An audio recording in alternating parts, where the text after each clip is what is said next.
everyone, welcome to Sinmaja classes. Let us see question number 26 of chapter Matter in our surroundings. List the factors that influence evaporation. Evaporation ಅನ್ನ influence ಮಾಡೋ factors ಅನ್ನ list ಮಾಡಕ್ಕೆ ಹೇಳಿದ್ದಾರೆ. Evaporation ಅಂದ್ರೇನು? Boiling point reach ಆಗೋದಕ್ಕಿಂತ ಮೊದಲೇ liquid ಇರೋದು gaseous ಸ್ಟೇಜ್ಗೆ ಹೋಗೋದನ್ನ evaporation ಅಂತ ಕರೀತಾರೆ. ಹಾಗಿದ್ರೆ the rate of evaporation increases as the surface area increases. ನಾವು ಒಂದೇ ಎಕ್ಸಾಂಪಲ್ ತಗೊಂಡು ಎಲ್ಲದನ್ನ ಎಕ್ಸ್ಪ್ಲೇನ್ ಮಾಡೋಣ, ಸರಿನಾ? ಒಗೆದಿರೋ ಬಟ್ಟೆ ಒದ್ದೆ ಇದೆ, ನೀವ್ ಅದನ್ನ ಮುದ್ದೆ ಮಾಡಿ ಹಾಕಿದ್ರೆ ಬೇಗ ಒಣಗತ್ತಾ? ಅಥವಾ ಹರಿವಿ ಹಾಕಿದ್ರೆ ಬೇಗ ಒಣಗತ್ತಾ? ಹರಿವಿ ಹಾಕಿದ್ರೆ ಬೇಗ ಒಣಗತ್ತೆ. ಯಾಕೆ?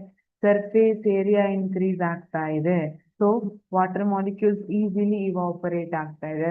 The rate of evaporation increases as the surface area increases.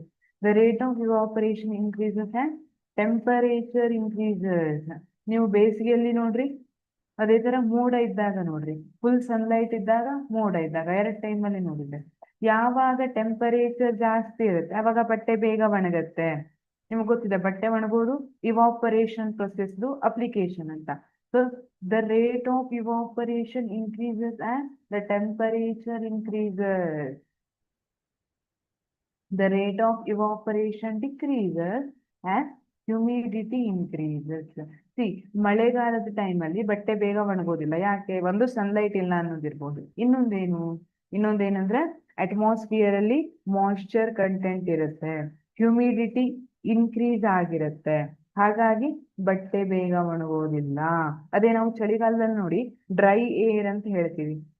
Air ಅಲ್ಲಿ ವಾಟರ್ ಕಂಟೆಂಟ್ ವೆರಿ ಲೆಸ್ ಇರುತ್ತೆ, ಕಡಿಮೆ ಇರುತ್ತೆ. ಹಾಗಾಗಿ ಏನಾಗುತ್ತೆ, ಚಳಿಗಾಲದಲ್ಲಿ ಬಿಸಿಲು ಬಂದಿಲ್ಲ ಅಂದ್ರೂ ಬಟ್ಟೆ ಬೇಗ ಒಣಗ್ಬಿಡುತ್ತೆ, ಯಾಕೆಂದ್ರೆ ಡ್ರೈ ಏರ್ಗೆ.